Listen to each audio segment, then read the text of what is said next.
ಈಗಾಗಲೇ ಈ ಯುದ್ಧ ಏನಿದೆ ಇದು ಬಹಳ ಭೀಕರತೆಯನ್ನು ಪಡೆದುಕೊಳ್ತಾ ಇದೆ. ಒಂದು ಕಡೆಯಲ್ಲಿ ಮತ್ತೊಂದು ಕಡೆಯಲ್ಲಿ ಯಾವುದೇ ಸಂದರ್ಭದಲ್ಲೂ ಕೂಡ ನಿಲ್ಲುವಂಥ ಲಕ್ಷಣಗಳಂತೂ ಕಾಣಿಸ್ತಾ ಇಲ್ಲ.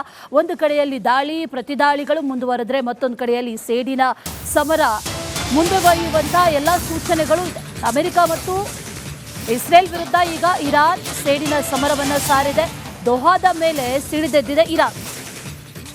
ದೋಹಾದ ಐಕಾನಿಕ್ ಸ್ಥಳಗಳನ್ನು ಟಾರ್ಗೆಟ್ ಮಾಡಿದೆ ಇರಾನ್. ದೋಹಾ ಆಗಸದಲ್ಲಿ ಇರಾನ್ ಕ್ಷಿಪಣಿಗಳು ಅಟ್ಟಹಾಸವನ್ನು ಬರೆದಿದೆ. ಇರಾನ್ ಕ್ಷಿಪಣಿಗಳನ್ನು ಅಮೆರಿಕ ಹೊಡೆದು ಉರುಳಿಸಿದೆ ಅನ್ನುವಂಥ ಮಾಹಿತಿ ಈಗ ಸದ್ಯಕ್ಕೆ ಲಭ್ಯವಾಗ್ತಾ ಇದೆ. ಇರಾನ್ ತನ್ನ ಸೇಡಿನ ಸಮರವನ್ನು ಮುಂದುವರಿಸಿದೆ. ಈಗ ದೋಹಾದ ಮೇಲೂ ಕೂಡ ಅನೇಕ ಕಡೆಗಳಲ್ಲಿ ಟಾರ್ಗೆಟ್ ಮಾಡಿರುವುದು. ಈ ಗಲ್ಫ್ ನಗರಗಳ ಮೇಲೆ ಇರಾನ್ನ ದಾಳಿ ಮುಂದುವರೆದಿದೆ. ನಿಲ್ಲಿಸೋದಕ್ಕೆ ಸಾಧ್ಯನೇ ಇಲ್ಲ ಅನ್ನುವಂಥ ನಿಟ್ಟಿನಲ್ಲೂ ಕೂಡ ಈಗ ಹೇಳ್ತಾ ಇದೆ ಇರಾನ್. ಇಡೀ ವಿಶ್ವದಲ್ಲೇ ಒಂದು ರೀತಿಯಲ್ಲಿ ಆತಂಕವನ್ನ ಹೆಚ್ಚಿಸ್ತಾ ಇದೆ. ಇಸ್ರೇಲ್ ಪ್ರಧಾನಿ ಟಾರ್ಗೆಟ್ ಆಗಿದ್ರು ಅನ್ನುವಂಥ ವಿಚಾರ ಅಮೆರಿಕರನ್ನು ಕೂಡ ಹುಡುಕಿ ಈ ಇರಾನ್ ಬೇಟೆಯಾಡ್ತಾ ಇರೋದು.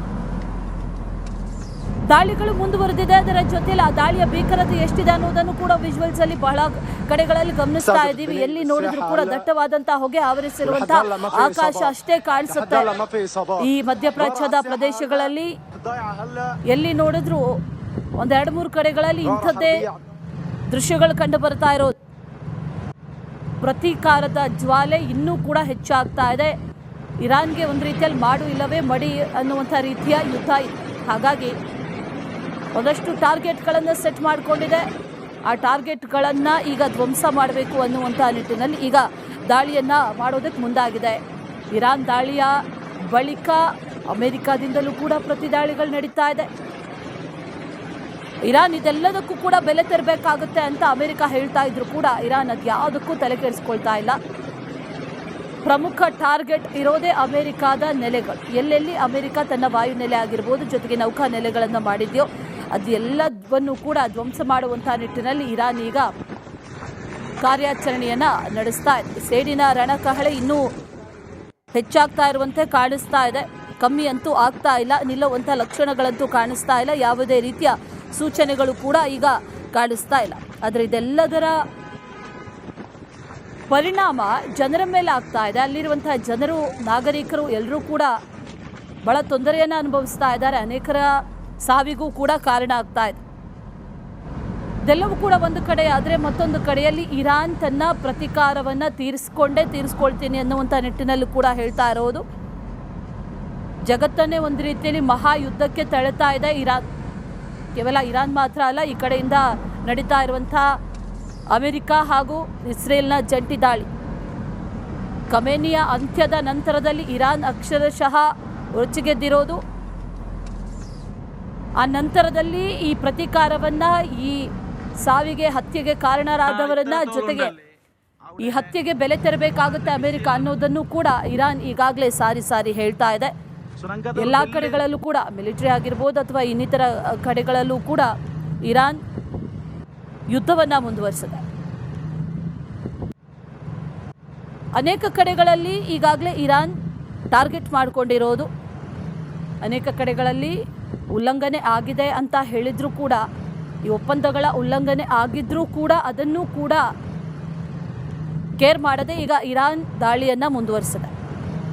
ಸೊ ಅವುಡೆಗೆ ನೋಕರು ಅದು ಜುಫೇರ್ಲ್ ಅಮೆರಿಕನ್ ನೇವಿ ಬೇಸ್ ಇನ್ನ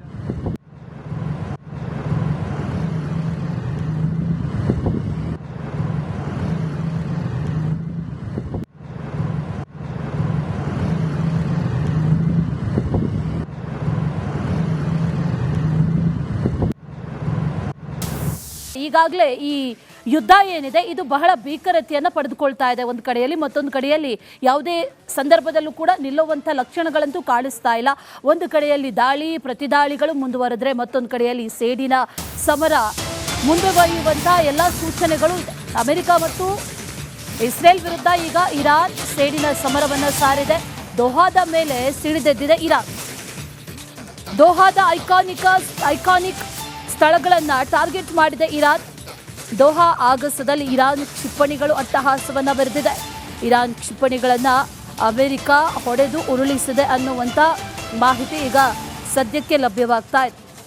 ಇರಾನ್ ತನ್ನ ಸೇಡಿನ ಸಮರವನ್ನು ಮುಂದುವರಿಸಿದೆ. ಈಗ ದೋಹಾದ ಮೇಲೂ ಕೂಡ ಅನೇಕ ಕಡೆಗಳಲ್ಲಿ ಟಾರ್ಗೆಟ್ ಮಾಡಿರುವುದು ಈ ಗಲ್ಫ್ ನಗರಗಳ ಮೇಲೆ ಇರಾನ್ನ ದಾಳಿ ಮುಂದುವರೆದಿದೆ.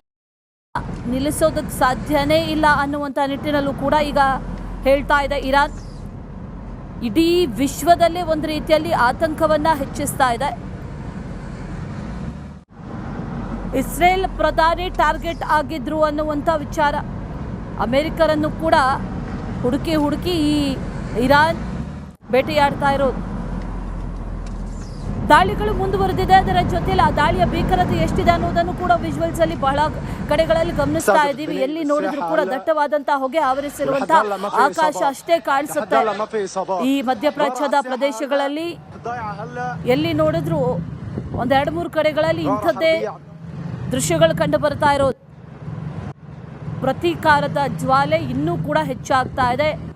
ಇರಾನ್ಗೆ ಒಂದು ರೀತಿಯಲ್ಲಿ ಮಾಡು ಇಲ್ಲವೇ ಮಡಿ ಅನ್ನುವಂಥ ರೀತಿಯ ಯುದ್ಧ ಇದೆ. ಹಾಗಾಗಿ ಒಂದಷ್ಟು ಟಾರ್ಗೆಟ್ಗಳನ್ನು ಸೆಟ್ ಮಾಡಿಕೊಂಡಿದೆ. ಆ ಟಾರ್ಗೆಟ್ಗಳನ್ನು ಈಗ ಧ್ವಂಸ ಮಾಡಬೇಕು ಅನ್ನುವಂಥ ನಿಟ್ಟಿನಲ್ಲಿ ಈಗ ದಾಳಿಯನ್ನು ಮಾಡೋದಕ್ಕೆ ಮುಂದಾಗಿದೆ. ಇರಾನ್ ದಾಳಿಯ ಬಳಿಕ ಅಮೆರಿಕಾದಿಂದಲೂ ಕೂಡ ಪ್ರತಿದಾಳಿಗಳು ನಡೀತಾ ಇದೆ. ಇರಾನ್ ಇದೆಲ್ಲದಕ್ಕೂ ಕೂಡ ಬೆಲೆ ತೆರಬೇಕಾಗುತ್ತೆ ಅಂತ ಅಮೆರಿಕ ಹೇಳ್ತಾ ಇದ್ರು ಕೂಡ ಇರಾನ್ ಅದು ಯಾವುದಕ್ಕೂ ತಲೆ ಕೆಡಿಸ್ಕೊಳ್ತಾ ಇಲ್ಲ. ಪ್ರಮುಖ ಟಾರ್ಗೆಟ್ ಇರೋದೇ ಅಮೆರಿಕಾದ ನೆಲೆಗಳು. ಎಲ್ಲೆಲ್ಲಿ ಅಮೆರಿಕ ತನ್ನ ವಾಯುನೆಲೆ ಆಗಿರ್ಬೋದು, ಜೊತೆಗೆ ನೌಕಾ ನೆಲೆಗಳನ್ನು ಮಾಡಿದೆಯೋ ಅದೆಲ್ಲವನ್ನು ಕೂಡ ಧ್ವಂಸ ಮಾಡುವಂಥ ನಿಟ್ಟಿನಲ್ಲಿ ಇರಾನ್ ಈಗ ಕಾರ್ಯಾಚರಣೆಯನ್ನು ನಡೆಸ್ತಾ ಇದೆ. ಸೇಡಿನ ರಣಕಹಳೆ ಇನ್ನೂ ಹೆಚ್ಚಾಗ್ತಾ ಇರುವಂತೆ ಕಾಣಿಸ್ತಾ ಇದೆ. ಕಮ್ಮಿ ಅಂತೂ ಆಗ್ತಾ ಇಲ್ಲ, ನಿಲ್ಲುವಂಥ ಲಕ್ಷಣಗಳಂತೂ ಕಾಣಿಸ್ತಾ ಇಲ್ಲ. ಯಾವುದೇ ರೀತಿಯ ಸೂಚನೆಗಳು ಕೂಡ ಈಗ ಕಾಣಿಸ್ತಾ ಇಲ್ಲ. ಆದರೆ ಇದೆಲ್ಲದರ ಪರಿಣಾಮ ಜನರ ಮೇಲೆ ಆಗ್ತಾ ಇದೆ. ಅಲ್ಲಿರುವಂತಹ ಜನರು, ನಾಗರಿಕರು ಎಲ್ಲರೂ ಕೂಡ ಬಹಳ ತೊಂದರೆಯನ್ನು ಅನುಭವಿಸ್ತಾ ಇದ್ದಾರೆ. ಅನೇಕರ ಸಾವಿಗೂ ಕೂಡ ಕಾರಣ ಆಗ್ತಾ ಇದೆ. ಇದೆಲ್ಲವೂ ಕೂಡ ಒಂದು ಕಡೆ ಆದರೆ ಮತ್ತೊಂದು ಕಡೆಯಲ್ಲಿ ಇರಾನ್ ತನ್ನ ಪ್ರತೀಕಾರವನ್ನು ತೀರಿಸ್ಕೊಳ್ತೀನಿ ಅನ್ನುವಂಥ ನಿಟ್ಟಿನಲ್ಲೂ ಕೂಡ ಹೇಳ್ತಾ ಇರೋದು. ಜಗತ್ತನ್ನೇ ಒಂದು ರೀತಿಯಲ್ಲಿ ಮಹಾಯುದ್ಧಕ್ಕೆ ತಳ್ಳುತ್ತಾ ಇದೆ ಇರಾನ್. ಕೇವಲ ಇರಾನ್ ಮಾತ್ರ ಅಲ್ಲ, ಈ ಕಡೆಯಿಂದ ನಡೀತಾ ಇರುವಂಥ ಅಮೆರಿಕ ಹಾಗೂ ಇಸ್ರೇಲ್ನ ಜಂಟಿ ದಾಳಿ, ಖಮೇನಿಯ ಅಂತ್ಯದ ನಂತರದಲ್ಲಿ ಇರಾನ್ ಅಕ್ಷರಶಃ ರುಚಿಗೆದ್ದಿರೋದು. ಆ ನಂತರದಲ್ಲಿ ಈ ಪ್ರತೀಕಾರವನ್ನ, ಈ ಸಾವಿಗೆ ಹತ್ಯೆಗೆ ಕಾರಣರಾದವರನ್ನ, ಜೊತೆಗೆ ಈ ಹತ್ಯೆಗೆ ಬೆಲೆ ತೆರಬೇಕಾಗುತ್ತೆ ಅಮೆರಿಕ ಅನ್ನೋದನ್ನು ಕೂಡ ಇರಾನ್ ಈಗಾಗಲೇ ಸಾರಿ ಹೇಳ್ತಾ ಇದೆ. ಎಲ್ಲ ಕಡೆಗಳಲ್ಲೂ ಕೂಡ ಮಿಲಿಟರಿ ಆಗಿರ್ಬೋದು ಅಥವಾ ಇನ್ನಿತರ ಕಡೆಗಳಲ್ಲೂ ಕೂಡ ಇರಾನ್ ಯುದ್ಧವನ್ನು ಮುಂದುವರಿಸಿದೆ. ಅನೇಕ ಕಡೆಗಳಲ್ಲಿ ಈಗಾಗಲೇ ಇರಾನ್ ಟಾರ್ಗೆಟ್ ಮಾಡಿಕೊಂಡಿರೋದು, ಅನೇಕ ಕಡೆಗಳಲ್ಲಿ ಉಲ್ಲಂಘನೆ ಆಗಿದೆ ಅಂತ ಹೇಳಿದ್ರು ಕೂಡ, ಈ ಒಪ್ಪಂದಗಳ ಉಲ್ಲಂಘನೆ ಆಗಿದ್ರೂ ಕೂಡ ಅದನ್ನು ಕೂಡ ಕೇರ್ ಮಾಡದೆ ಈಗ ಇರಾನ್ ದಾಳಿಯನ್ನು ಮುಂದುವರಿಸಿದೆ. ಸೊ ಅವುಡೆಗೆ ನೋಕರು ಅದು ಜುಫೇರ್ಲ್ ಅಮೆರಿಕನ್ ನೇವಿ ಬೇಸ್